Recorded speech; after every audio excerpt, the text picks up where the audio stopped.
Hey guys, what's going on?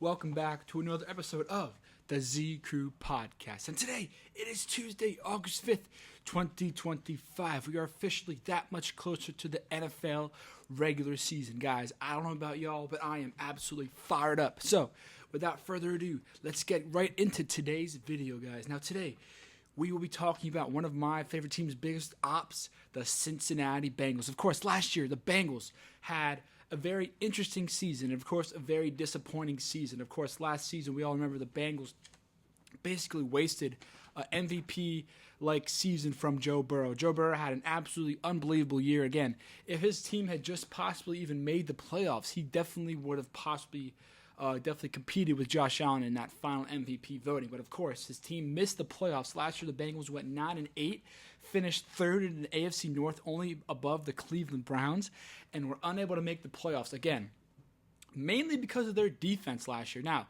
they also had the league leader in sacks. Last season, Trey Hendrickson, of course, had 17.5 sacks, which did lead the entire NFL.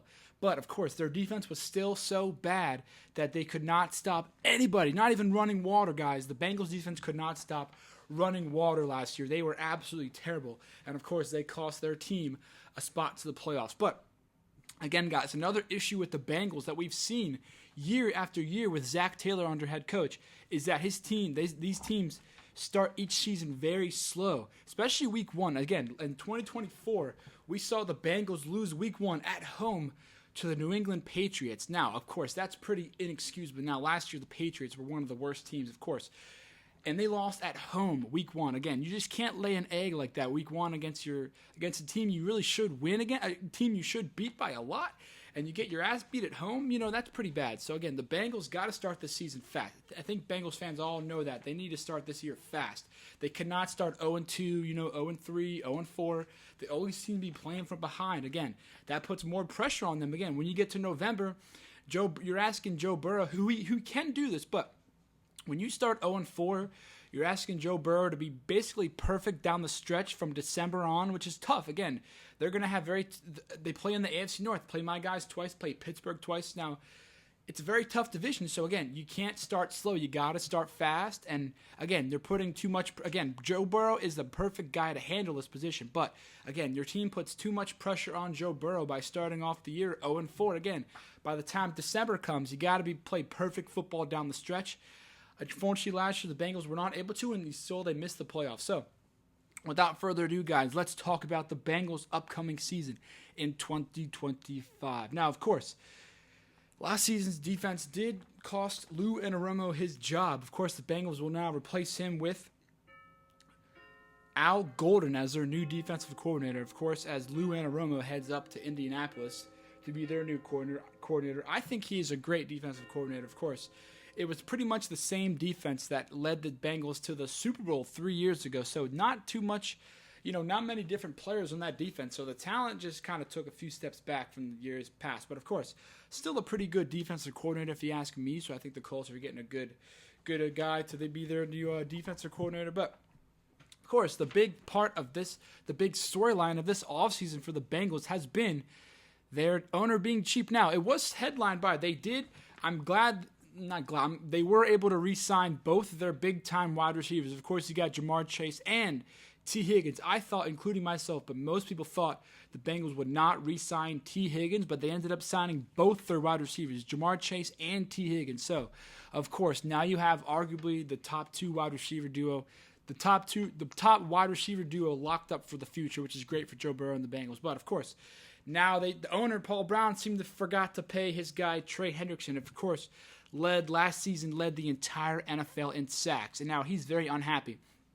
Of course, to start training camp, Mr. Hendrickson did not even report he was down in Florida, but as of more recently, he did report to Cincinnati's training camp, but he has not been practicing, still holding in. So he's still very unhappy about his current contract situation. He's hoping for more guaranteed money. Again, Paul Brown's a very cheap owner, if you ask me. I'm sure Bengal fans are pissed at this point. You guys have a top 3 quarterback, very good roster, especially your offense, and you're just not able to, he's not willing to pay his top guys on defense to really balance out the team. Of course, we all know what happened last year. Again, you pay so much attention to your offense, what's going to happen with your defense? It's going to be slow. It's going to be holes. It's going to cost your team. Again, you got to have Got to pay your guys on both sides of the ball. Can't just pay the offense. So they're going to have to get that situation figured out. Of course, you can't imagine how bad their defense will be without their best player, Trey Hendrickson. Can't have that. You can't even have that be a possibility. You got to have this guy on the field for the Bengals. So, of course, as of last week, they were able to sign their first-round pick, I believe his name is Shamar Stewart, out of Texas A&M. Of course, it was a very big storyline. The Bengals were beefing with their first-round pick, Shamar Stewart. He was not under contract. He was holding out, potentially even went back to campus at Texas A&M to start his training camp season there. But he did report last week, and he is officially now under contract. A very good player that they absolutely need on a very desperate defense. They need all the help they can get. So getting a young pass rusher, they need. Of course, they picked him number 17 overall. So great pick for the Bengals. Of course, once their owner got some sense into him and finally decided to pay this guy, they were able to work it out. So good for them. Now, of course, the Bengals did not sign very many free agents this offseason. They kept it kind of in-house. Of course, they re-signed T. Higgins and Jamar Chase. And the only really guys they signed, recently they signed running back Samaje Perine, and they recently signed last week tight end Noah Fant, who I think will be a pretty good addition to this offense. You still have Mike Gesicki, and now you add Noah Fant, so a pretty good tight end duo to go along with obviously Jamar Chase and T. Higgins. I'm also a big fan of their running backs. I really like Chase Brown. I think he had a pretty good season last year. Really good fantasy running back as well, so keep an eye out for him. But, of course, guys, this defense is still very sus in my opinion. I don't see how they improve their defense that very much at all, especially if Trey Hendrickson might not even be out there week one. I don't know how they're going to improve their defense. So that's going to be a bit of a mystery to me. But, of course, this season the Bengals have a relatively easy start to their season, which is, again, crucial for them as they open the year at Cleveland, which should be a win. Now, of course, the Browns do play them very tough. Browns have taken care of the Bengals the last couple years, so it's not going to be a gimme, but of course it is week one, and the Browns don't have any idea who's going to be starting at quarterback for them, so I give that one to the Bengals. They should win that game. And week two, they open the season home against the Jacksonville Jaguars. They should beat them too. Again, that kind of would be a repeat of last year when you're hosting a team like the Patriots. Should beat them. So, again, if they start 2-0, kind of get things going early, they can be potentially set up good to have a good season down the road, of course.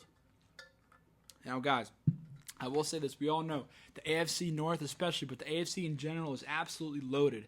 And, you got Joe Burrow, a top three. You ask me, Joe Burrow is a top three quarterback. I think it's Lamar, Burrow, and Mahomes up there. Of course, you throw Josh Allen and Jalen Hurts in that mix. But, of course, I'm willing to say that Joe Burrow is one of the top quarterbacks in the entire NFL. So you got to use this guy. Of course, before he could potentially pull a Carson Palmer like we saw like in 2006 where he requested a trade, you could see the same thing happen in a couple of years. And for the Bengals fans, you can't let that happen. You can't lose your guy, Joe Burrow. So, last thing I'll say about this team, guys, of course, they are one of my ops. Ravens fans. Let's go Ravens. But I am predicting the Bengals will finish this season 11-6, and that will be good enough for second place in the AFC North and, of course, a wild card spot. I do not see the Bengals missing the playoffs. I think they're going to significantly start the year strong, which they need to. I'm hoping, not hoping, but I know they are probably emphasizing that in training camp, especially like discipline, like, guys, we got to be out there ready to kick ass week one. We maybe even play your guys in the preseason. I'm not sure if that means playing Joe Burrow and Jamar Chase in the preseason a little bit, whatever it takes to get these guys going and come out firing week one. So, guys, thanks for watching today's video. Of course, tonight, the O's, last night they did get their ass kicked, 13-3. Tough loss to the Phillies. Now, tonight, back at it again tonight. Got Dean Kramer against Taiwan Walker for the Phillies, of course. Again, 6:45 first pitch. And, yeah, guys, thanks for watching. Tomorrow will be another op. We got the Cleveland Browns up tomorrow, so stay tuned for that one, guys. So that's all. Thanks for watching, and let's go O's. This has been the Zcrew Podcast. Thank you, guys.